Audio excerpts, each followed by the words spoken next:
Imagine discovering that your husband of 34 years not only cheated with your best friend but also confessed to strangling your beloved pet, all while facing a mental breakdown. How do you pick up the pieces of your life after such a devastating betrayal? This is the shocking and heartbreaking reality for one woman whose world was turned upside down in a single, surreal day.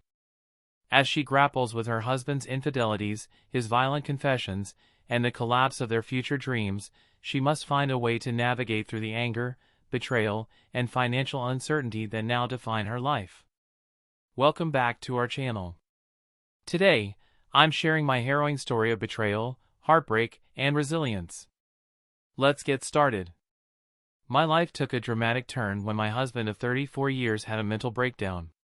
It all unfolded in one shocking day. I had just come home from work, expecting an ordinary evening. Instead, I walked into a scene straight out of a nightmare. My husband, looking disheveled and frantic, confessed to things I could barely comprehend. In one breath, he told me he'd quit his $94,000 a year job, strangled our elderly dog to death back in 2016, and had an affair in 2015 with my so-called bestie.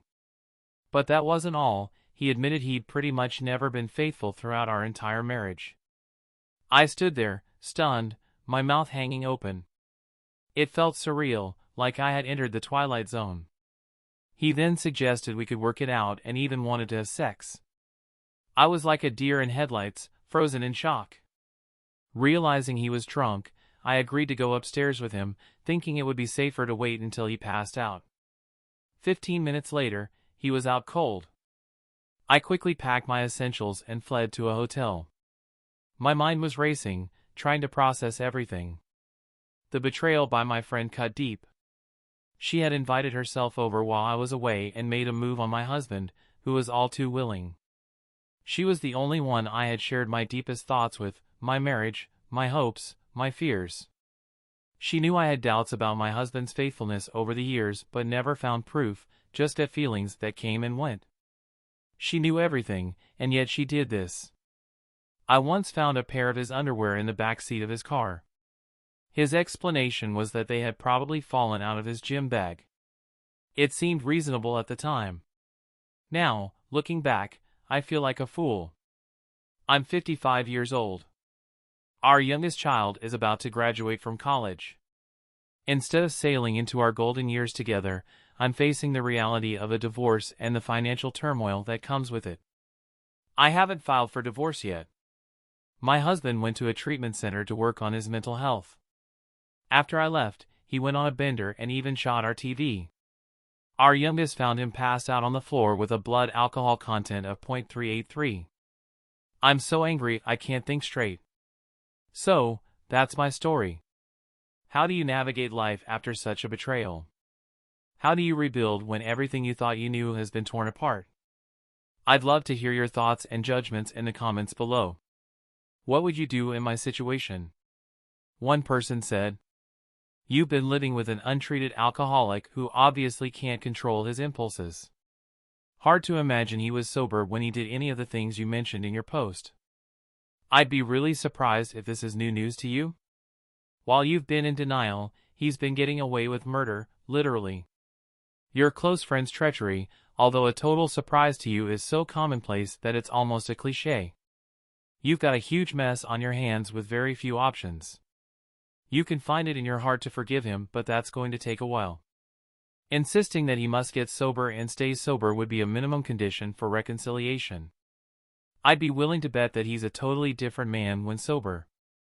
In the meantime, I'd recommend that you find a way to separate yourself from his proximity and take the time you're going to need to heal your broken heart." Another person added, "So this is no way in hell I'm condoning his behavior. But I had a family member that all of a sudden became erratic and did things and said things that were completely out of character.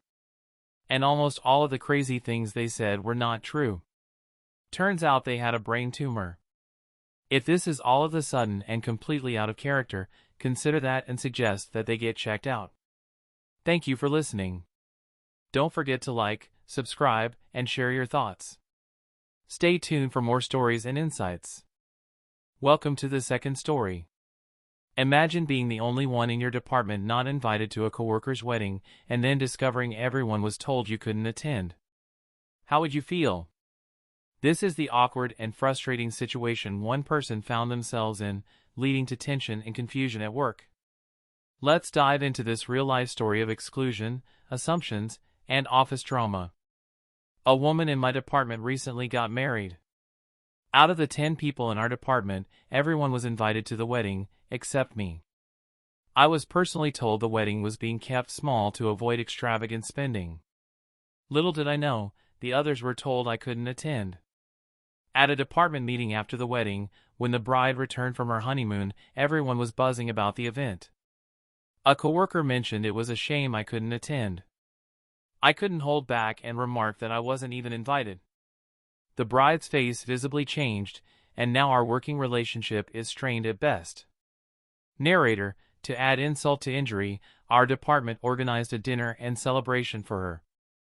I contributed to the gift and everything. The date was selected and even changed to accommodate others' schedules, but not mine. I had an overseas trip planned last year and couldn't attend. It wasn't even discussed if it could be changed so I could be there. The person organizing it was another coworker, her best friend, and I suspect this coworker, not the bride, might be behind my exclusion for reasons unknown to me. So, was I the jerk for clarifying in front of the whole department that I was never invited, especially when everyone was told I couldn't attend? That's my story. What would you do if you were in my shoes? Do you think I was wrong to speak up, or was it fair to set the record straight? I'd love to hear your thoughts and judgments in the comments below. One person said, "Same thing happened to me.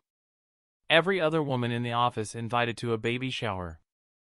I only knew because someone suggested we ride together. I was friends with the mother, but this was when I discovered that the host, another coworker, didn't want my kind in her home. The mother said she felt bad I was excluded but really needed all shower gifts, so she said/did nothing. So the bride in this post may not have excluded OP, but she sure as hell knew about it.